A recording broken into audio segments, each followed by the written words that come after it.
Assalamualaikum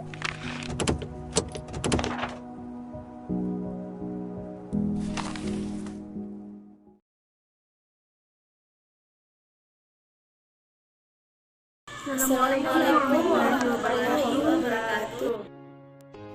Perkenalkan, Kami dari kelompok 4 Perbankan Syariah Kelas 4D. di video kali ini kami akan menjelaskan materi dari salah satu mata kuliah kami, yaitu aplikasi komputer perbankan syariah yang bertema e-banking syariah, Mobile Banking Syariah. dan SMS banking.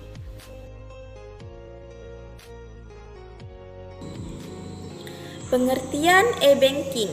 E-banking adalah kegiatan yang melakukan transaksi, pembayaran, dan transaksi lainnya melalui internet dengan website milik bank yang dilengkapi sistem keamanan pada alamat internet.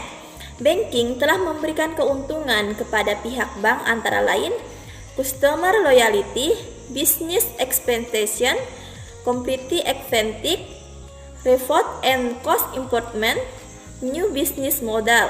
Tips aman menggunakan e-banking. 1. Jangan memberikan kode akses atau nomor pribadi Anda kepada orang lain. Yang kedua, setiap melakukan transaksi melalui SMS banking, tunggulah beberapa saat hingga Anda menerima respon balik atas transaksi tersebut. Saya akan menjelaskan tentang jenis-jenis layanan e-banking. Ada beberapa jenis-jenis layanan e-banking. Yang pertama yaitu layanan ATM, yang kedua SMS banking, yang ketiga mesin edisi atau pembayaran tanpa tunai, kemudian selanjutnya video banking, phone banking, mobile banking, dan internet banking. Dan kemudian apa pengertian dari phone banking atau penjelasan dari phone banking? Phone banking juga lewat ponsel. Nasabah dapat melakukan transaksi perbankan hanya dengan menelpon. Bedanya Anda tidak perlu repot menghafalkan perintah pesan seperti halnya pada SMS banking. Kemudian penjelasan dari video banking itu adalah video banking ini dia adalah layanan e-banking yang terbilang masih asing. Masih sedikit bank yang menerapkan layanan ini. Salah satunya adalah BCA yang meluncurkan layanan video banking sejak sekitar tahun 2014 silam. Kemudian layanan ini memungkinkan nasabah untuk bertemu staf customer service tanpa perlu ke bank. Namun mereka cukup mendatangi electronic banking center yang menyediakan mesin video banking tersebut. Pada mesin ini nasabah dapat bertatap muka langsung dengan staf customer service melalui layar, dan kemudian terdapat fitur tanda tangan digital dan pemindai untuk pengesahan dokumen. Kemudian kelebihan dan kekurangan e-banking. Yang pertama itu kelebihan e-banking dari sisi nasabah. Penggunaan waktu menjadi lebih efisien sebab nasabah tidak perlu mendatangi bank dan mengantri hanya untuk misalnya melakukan transfer dan melakukan pembayaran. Dan kedua yaitu dari sisi pihak bank, mereka pun dapat melakukan efisiensi budget untuk kantor cabang dan karyawan. Lebih jauh lagi, mereka dapat melakukan investasi dana untuk pengembangan teknologi. Dan yang terakhir yaitu kekurangan e-banking, yaitu tidak hati-hati menggunakan layanan e-banking. Data-data bisa saja tidak aman. Nah, data-data inilah yang bisa digunakan para penjahat di dunia online untuk mencuri uang Anda secara sehat. Materi selanjutnya yaitu mobile banking. Mobile banking merupakan suatu layanan yang memungkinkan nasabah melakukan transaksi perbankan dengan melalui telepon. Selanjutnya fitur mobile banking.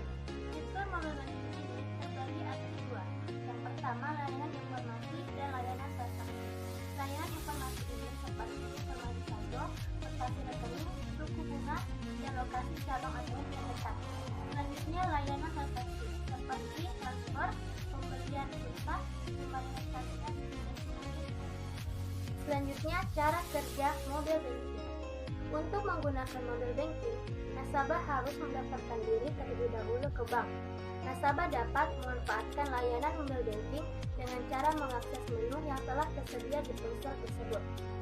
Apabila nasabah menggunakan mobile banking melalui aplikasi yang terinstall di ponsel, nasabah harus mengunduh dan menginstal aplikasi pada telepon seluler terlebih dahulu. Pada saat membuka aplikasi tersebut, nasabah harus memasukkan user ID dan atau password untuk login. Kemudian, nasabah dapat memilih menu transaksi yang tersedia dan diminta memasukkan OTP. Selanjutnya, saya akan membahas kelebihan dan kekurangan dari mobile banking. Adapun kelebihan dari mobile banking yang pertama itu mudah diakses meskipun koneksi jaringan kurang dimengerti. Yang kedua, fitur yang sederhana membuat mobile banking melalui ponsel sangat mudah untuk dimengerti. Yang ketiga, aman dan meminimalisasi risiko penipuan. Yang keempat, mempermudah nasabah untuk melakukan transaksi. Yang kelima, bank juga merasa untung dengan layanan mobile banking karena bisa mengurangi biaya telebanking dan lebih ekonomis. Yang keenam, produk bank juga bisa dipromosikan dengan mudah melalui iklan layanan mobile banking seperti kartu kredit, pinjaman dan yang lain. Dan yang ketujuh, itu dapat diakses 24 jam sehari. Adapun kekurangan dari mobile banking ada dua. Yang pertama, adanya kelebihan dari mobile banking terkait keamanan.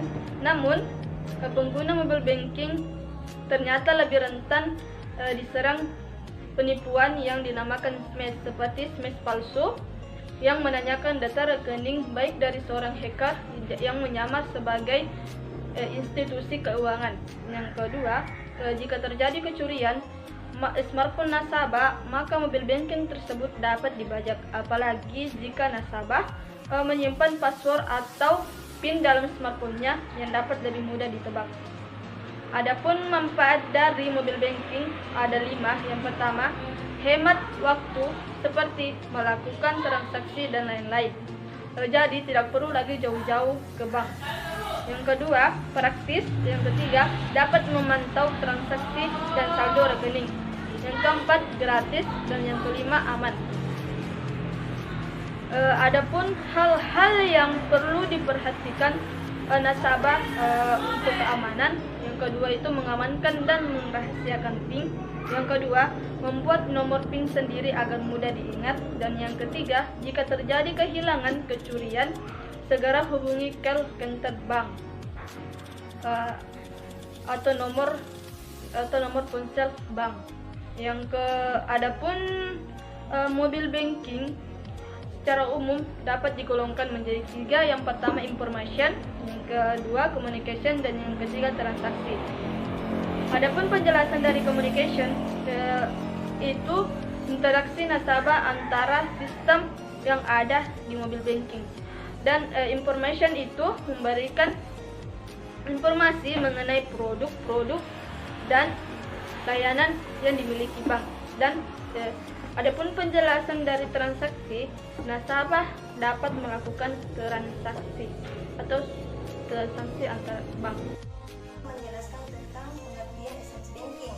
SMS banking mempunyai keunggulan dibanding internet banking karena tidak membutuhkan jaringan internet, terutama bagi warga yang ada di desa yang bisa selalu terhubung internet. Selain masalah koneksi internet, SMS banking juga bisa dilakukan oleh para nasabah yang tak memiliki smartphone. SMS banking bisa diakses melalui 2 cara, yaitu yang pertama melalui SMS biasa dan yang paling umum digunakan. Cara kedua yaitu melalui SMS Toolkit. Nasabah bisa menggunakan SMS banking melalui menu dari SIM card tergantung provider yang Anda gunakan. Setiap provider mempunyai menu SMS banking yang berbeda. Untuk bisa menggunakan SMS banking, nasabah harus mendaftar ke bank untuk mendapatkan password agar bisa mengakses layanan ini.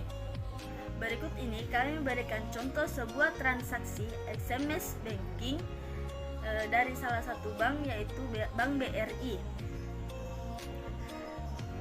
Di samping sini telah ada kode-kodenya, yaitu Anda tinggal mengetik kode sebagai berikut. Jika Anda ingin melakukan transaksi seperti informasi saldo, transfer sesama BRI, bayar kartu kredit, beli pulsa. Inilah dia penjelasannya, cara-caranya yang Anda ketik. Saya akan menjelaskan kelebihan dari SMS banking. Kelebihan itu dengan menggunakan SMS banking, nasabah bisa bertransaksi keuangan dengan mudah dan praktis dimanapun ia berada. Jika dilihat dari sisi keamanan, transaksi keuangan menggunakan SMS banking lebih terjaga karena data-data bisa dengan mudah dihapus. Selain itu, transaksi ini bebas dipergunakan internet seperti mati listrik dan koneksi internet. Berikut kekurangan dari SMS banking, yaitu yang pertama, kurang fleksibel akibat terbatasnya pengelolaan transaksi keuangan sehingga tak bisa membuat transaksi keuangan yang baik dalam satu waktu sekaligus. Yang kedua yaitu relatif sedikit lebih mahal saat pemakaian SMS banking karena terkadang ada tambahan biaya administrasi lainnya untuk transaksi-transaksi tertentu. Pengenaan tarif biayanya sekitar Rp500.